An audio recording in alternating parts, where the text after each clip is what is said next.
En estos momentos estamos en contacto telefónico con Aldo Abraham. Él es director ejecutivo de la Fundación Libertad y Progreso y a su vez es un gran economista, y es un placer enorme decirte muy buenas tardes, Aldo. ¿Cómo te va?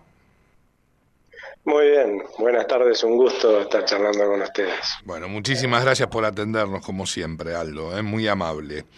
Bien, bueno, la inflación de agosto fue del 4,2%, unos puntos arriba de lo que esperaba el gobierno. ¿Cómo ves esta inflación y qué análisis haces al respecto? Porque desde lo personal te digo que no me parece una catástrofe.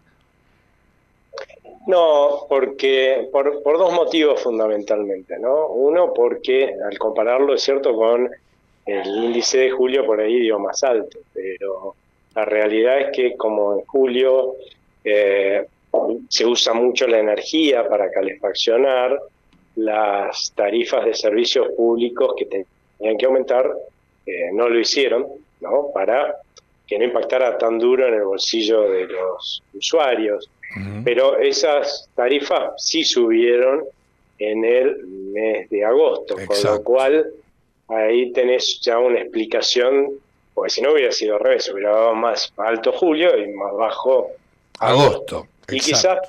podría haber dado hasta por debajo de 4%, que es el otro tema, ¿no? Que muchos están diciendo en este momento que, porque vienen varios cuatros, eso significa un piso, y no es verdad, o sea, nadie podía esperar que eh, siguiera pasando lo que venía pasando desde diciembre, que hubo un pico de inflación del 25%, y claro, la desaceleración que uno veía era de a puntos porcentuales, ¿no? Pero cuando ya está en 5%, si son de a puntos porcentuales, tendría que tener en algún momento inflación negativa, ¿no? Deflación, en una Claro. palabra, y eso no, digamos, no es lo esperable.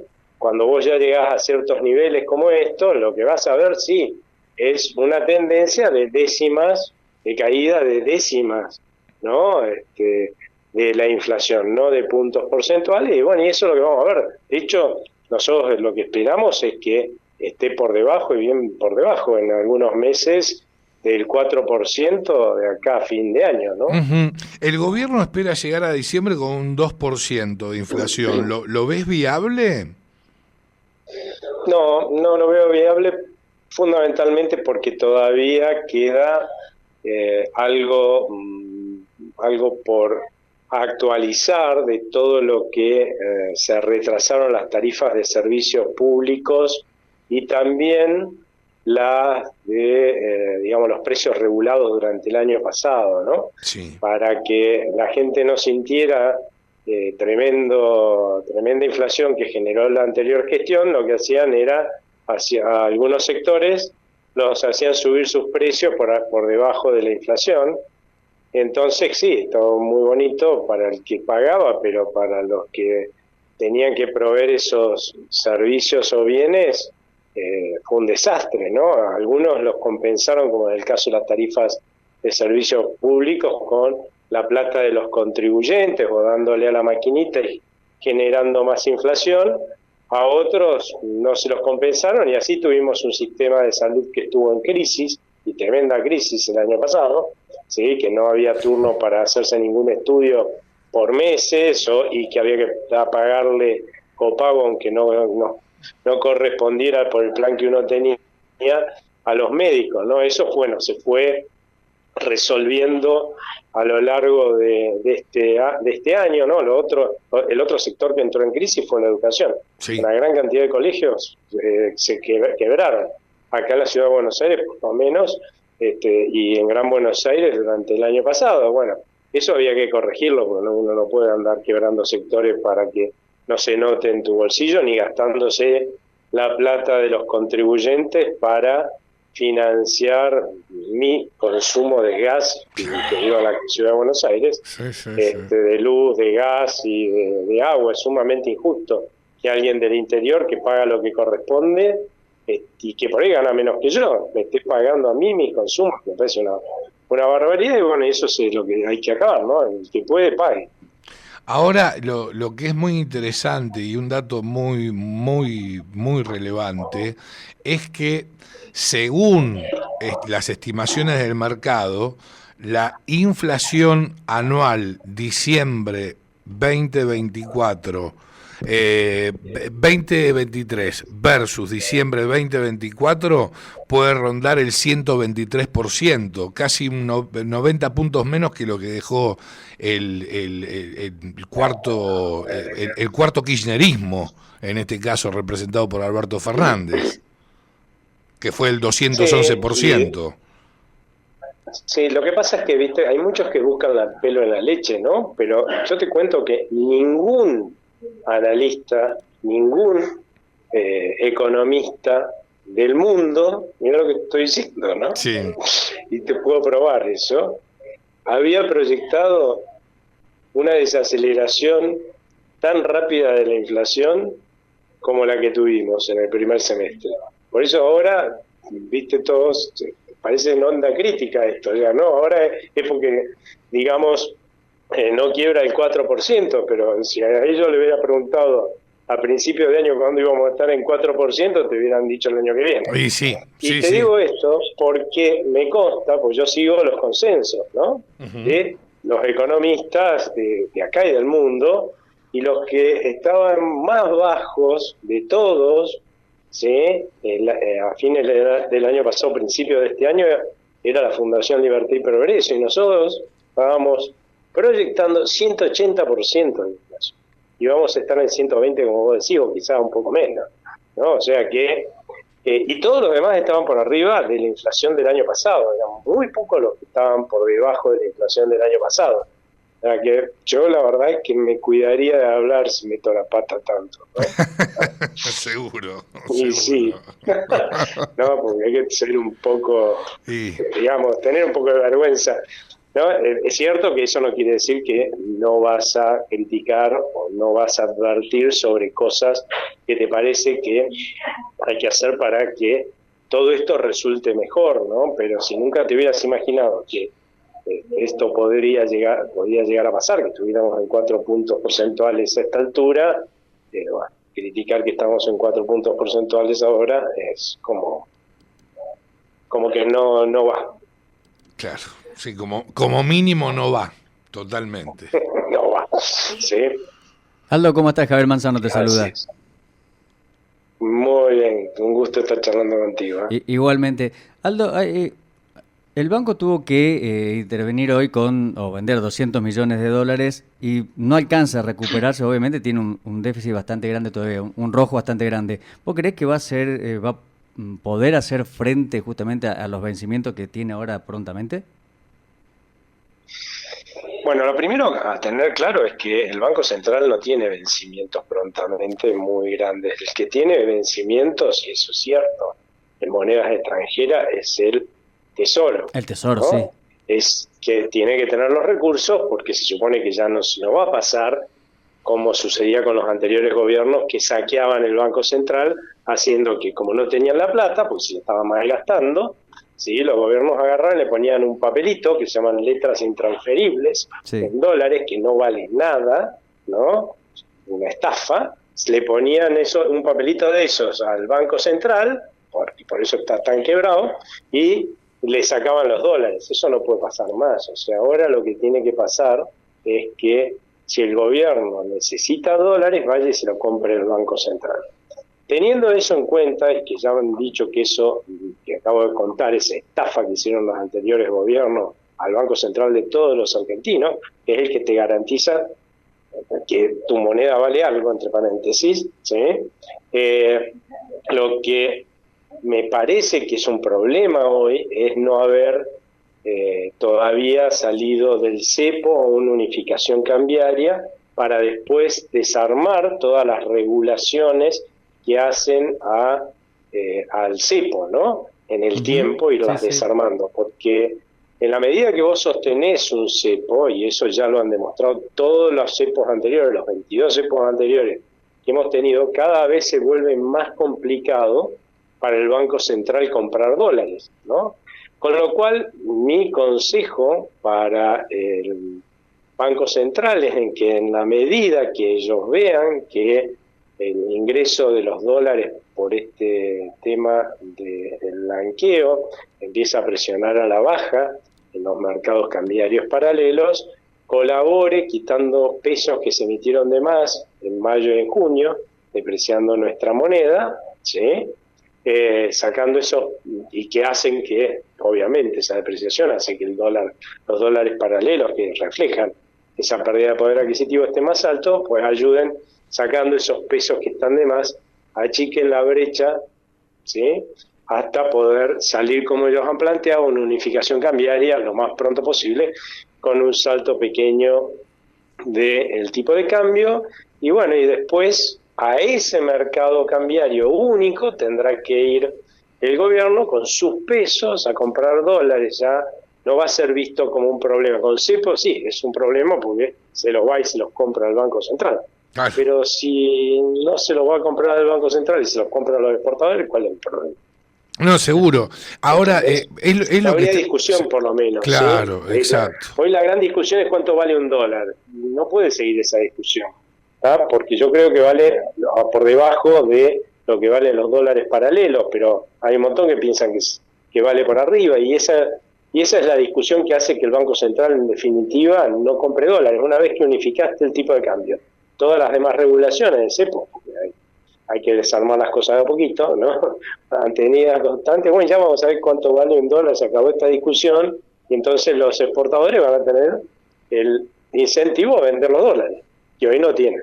Claro, por supuesto. Bueno, sin ir más lejos, entiendo, Aldo, rectificame si no es así, que el Banco Central está vendiendo dólares, no interviniendo en el mercado cambiario, sino por aquellas empresas que quieren importar, ¿no es cierto?, dada la disminución tan importante de 10 puntos del impuesto país, ¿no es cierto?, del 17.5% al 7.5%, si mal no recuerdo. Sí, porque muchas empresas en el anterior gobierno hicieron un disparate de obligar a financiar las importaciones a las empresas a 3 y a 6 meses, ¿no? Entonces, imagínate vos, a un señor de acá que necesita insumo, tener que ir a explicarle que le tiene a un proveedor de afuera, le tiene que prestar a un país quebrado como el nuestro, a un empresario de un país quebrado como el nuestro. La verdad que lo consiguieron no eran casas matrices, hay que realmente darles un premio a la sobrevivencia en la Argentina, a esos empresarios, sobre todo los pymes, ¿no? Sí, totalmente. Bueno, ahora eso se ha achicado, esos meses, y por eso ahora como que tiene que empezar a aumentar también por ese motivo, por tener que financiarte poder financiarte a más corto término, ¿no? Claro, exacto. Y el otro tema que también pesa es que hay obligaciones de las provincias que están en dólares y que hay que pagarlas en dólares, y también las provincias están comprando. Pero de vuelta, todo eso y cuánto vale un dólar se resuelve automáticamente el día que unificaste el tipo de cambio, y bueno, vamos a estar nosotros comprando y vendiendo dólares, las provincias comprando y vendiendo dólares, los exportadores comprando y vendiendo dólares, los importadores, todo. Oferta y demanda, Aldo. Bueno, y saldrá el dólar que tenga que salir. Pero vamos a estar todos operando sin la expectativa que hoy tienen aquellos que tienen los dólares para venderlo, y dicen, bueno, pero si el tipo de cambio va a pegar un salto, ¿para qué lo voy a vender hoy? Peor que pegue el salto, ¿no? Y eso es lo que hoy yo creo, y imagínate los importadores del otro lado, diciendo, bueno, si va a pegar un salto, más vale que compre todo lo que pueda hoy. Eso no puede cerrar nunca con un banco central comprando la cantidad de dólares que, por ejemplo, compraba a principios de año, ¿no? Y eso era porque en abril y digamos, a principios de año hubo meses en los cuales la expectativa de salto cambiario casi no existía. De hecho, en marzo y abril la brecha era re chiquitita, ¿no? Entonces era del 20%, creo, ¿no? Y menos también. Menos también, sí, 15. Pero, sí, 20, sí. Y además con el dólar blend, viste que vos podías comprender el contado con liqui, con lo cual, digamos, te acercabas bastante. Llegó a ser 15% el dólar de digamos, la diferencia con un dólar exportador, ¿viste? Entonces, vos sabías que iba a salir si bonificaban en abril o en marzo, bueno, iba a estar a 5%, 6%, ¿no? Entonces, vendo ahora, ¿viste? En vez de seguir esperando por 5 o 6%, no tiene ningún sentido. En cambio, si son 20, 15, ya es otra la ganancia que vas a hacer. Ah, por supuesto, está clarísimo. Sí, sí. Aldo, según, ¿no?, tu experiencia, ¿vos crees que le puede ir bien al gobierno, bueno, que está analizando justamente replicar lo que tiene Uruguay, ¿no?, la tarjeta bimonetaria? ¿Vos crees que le puede ayudar o le puede ir bien replicar ese modelo acá para que la gente pueda pagar, ya sea en pesos o en dólares, lo que quiera comprar? Mirá, nosotros teníamos tarjetas bimonetarias en la convertibilidad y la verdad es que fue muy bueno para la gente, sobre todo, ¿no? Porque en definitiva vos deberías tener todo el derecho del mundo a pagar desde la cuenta Como quieras, que vos quieras, mientras la otra parte te lo acepte, desde la cuenta que vos quieras a la otra persona. Incluso, mira, esta gente que por ahí se la pasa criticando lo que pasó al final del mandato con Cavallo, que yo creo que es criticable, ¿no? Pero viste lo que fue el corralito, ¿no? El corralito sí. Pero en el corralito vos podías transferir en dólares, en pesos, lo que vos quisieras, de una cuenta a otra, ¿sí? Libremente, ¿no? El tema era el límite en la extracción, ¿no? Nada más. Cambio, claro, pero vos lo podías usar y pagar en la moneda que te diera la gana, ¿no? ¿Sí? Y con el cepo no podés, ¿no? Claro. No lo estoy diciendo por este gobierno, porque todo digamos, el gobierno quiere ir a resolver este problema, ¿no? Estos problemas los generó digamos, los empeoró, ya venía de Macri, ¿no? Pero los empeoró y la gestión anterior, que son los que se quejan hoy de que estas cosas por ahí no se puedan hacer, pero claramente va a ser así, seguro va a ser así. Lo que no me quedó muy claro es esto de que por ahí hay que usar otra tarjeta de débito, lo cual me parece a mí que no debería, otra tarjeta de débito, no debería ser necesaria, ¿no? Uh-huh. Porque con la misma tarjeta de débito deberías poder sacar de tu cuenta en dólares, no solamente acá en la Argentina, ¿sí?, sino en cualquier país del mundo. Uh-huh.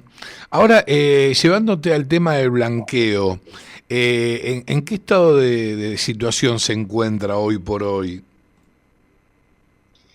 Mira, el blanqueo sería otra cosa que hoy tendría mucho mejor resultado si hubiera habido ya un paso hacia la salida del cepo, que como te contaba, el primer paso claramente es la unificación cambiaria, ¿no? Porque con cepo, la verdad, el incentivo a blanquear por montos muy grandes, la verdad es que disminuye, ¿sí? Uh-huh. Con lo cual lo que uno está observando en este momento, por lo que me cuenta la gente de los bancos, es que hay muchísimas cuentas que se están abriendo, pero la mayoría de ellas son por debajo de los $100.000, ¿no? Un poco con la idea de no pagar la multa. Claro, exacto. Y por ahí poder hacer uso de este dinero, invertirlo, qué sé yo, cambiar el auto, tener dinero en blanco para comprar un departamento o algo así, ¿no? Uh-huh.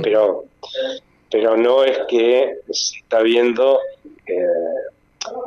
que haya muchísimos que están pensando en blanquear por montos muy grandes. Más elevados, claro, hasta donde sé el blanqueo, sí, que hace foco fundamentalmente en los depósitos, en dólares obviamente, al 5 de septiembre, ¿sí?, llegaron a unos 20.000, 21.000 millones de dólares. ¿Es el mismo dato que manejás vos? Digo, los depósitos en dólares en los bancos. Mirá, a mí lo que yo preguntaba fundamentalmente es cuál es el promedio, ¿no?, de las aperturas, y en líneas generales el promedio de las que se puso en las cuentas, ¿no? Uh-huh. A $80.000, así que por eso te decía lo de Chiquitaqui, la verdad, claro. Número total no tengo ni idea, pero bueno, sí se está esperando que, y eso no deja de ser importante, ¿no?, que supere los $40.000 millones lo que se blanquea a través de esto de las cuentas, no el conjunto, sino lo que es el cash, ¿no? Claro, exacto. Y eso está bueno porque va a servir de financiamiento para la economía. Porque si vos lo vas a usar para comprarte un departamento, financiás la recuperación económica. Si lo vas a comprar usar para comprarte un auto, también. Si llegás a comprar bonos, ¿sí? Eso aumenta también el financiamiento bono de acá, ¿no? El tesoro, y eso aumenta el financiamiento también de la economía, con lo cual, si lo dejás para no pagar ninguna multa hasta el 1 de enero o 2 de enero del 2026, también, porque esa plata se va a prestar. Así que todo esto creo que va a tener un impacto que va a ser relevante en la recuperación económica hacia adelante. Pero bueno, eso sería mucho mayor si hubiera más incentivos a blanquear por mayores montos sin cepo, ¿no? Y también es cierto que la misma recuperación económica está condicionada en términos de velocidad, ya empezó, pero hay que ver a qué velocidad va a ser. Está también condicionada por no tener una unificación cambiaria, porque la va a ser más lenta, ¿no? Es más difícil convencer a la gente que venga a invertir o ahorrar en un país donde vos seguís con cepo que en uno en el cual ya empezaste a salir, ¿no? Claro, por supuesto. Bueno, y por último, Aldo, y ya te dejamos en libertad de acción, cuando han pasado 7 minutos de la hora 18 en toda la República Argentina. Una muy buena noticia para el gobierno, la confirmación del veto en la Cámara de Diputados a la reforma jubilatoria, a la movilidad jubilatoria, ¿no es cierto? Pues una medida totalmente demagógica por parte de los legisladores. Sí, yo creo algunos medios y algunos periodistas y políticos están pegándole a los que cambiaron su voto. Yo, en cambio, agradezco que hayan entendido que en los países serios, ¿sí?, cuando el Congreso sanciona un gasto, también dice de dónde se van a sacar los recursos, lo cual es lógico porque el decidir un gasto en favor de alguien, ¿no?, es un beneficio político que están recibiendo esos legisladores, y el costo, y tiene que estar acompañado del costo político, de decirle, mira, ustedes van a tener que pagar más impuestos, ustedes van a tener que dejar de recibir este gasto que antes recibían del Estado, ¿no? Claro, en cambio acá, lo que ha primado hasta ahora, y por eso no somos un país serio ni normal, es que los legisladores iban y aprobaban y sancionaban cualquier gasto, el que se le viniera en gana. Total, ellos se beneficiaban, ¿no?, con total irresponsabilidad y demagogia de ese beneficio político, y después le pasaban el costo político al Poder Ejecutivo. Y el Poder Ejecutivo lo que normalmente hacía era tampoco pagar ese costo político, se daba vuelta, se endeudaba para cubrir ese gasto, y entonces así nos llevaron a 9 cesaciones de pago todos estos irresponsables, ¿sí? Y demagogos. Y también, si no tenían crédito, porque ya, ¿quién te va a prestar después de haberlos estafado a todos 9 veces? Hay pocos ya que se animan. Cuando nadie les prestaba, se dan vuelta y le pedían al Banco Central. Y así quebraron incontables veces nuestro Banco Central, nos llevaron a 3 hiperinflaciones, nos pusieron nos llevaron a altísima inflación, impuesto inflacionario, que en definitiva pagaban más que proporcionalmente a su patrimonio los más pobres, lo más perverso que hay como impuestos, el impuesto inflacionario, y ahí nos llevaban alegremente, ¿no? Que yo la verdad que no puedo creer. Y ojo, porque también ahora están por tratar otra ley más, porque acá no estamos discutiendo si el gasto está bien o mal, fíjate, ¿no? Porque en ningún momento yo te dije el gasto estaba mal, tampoco te dije que estaba bien, ¿no? Pero en ningún momento estamos discutiendo eso, sino cómo se hacen las cosas responsablemente. Ahora, con la ley de financiamiento educativo, están haciendo exactamente lo mismo. La misma irresponsabilidad, la misma demagogia.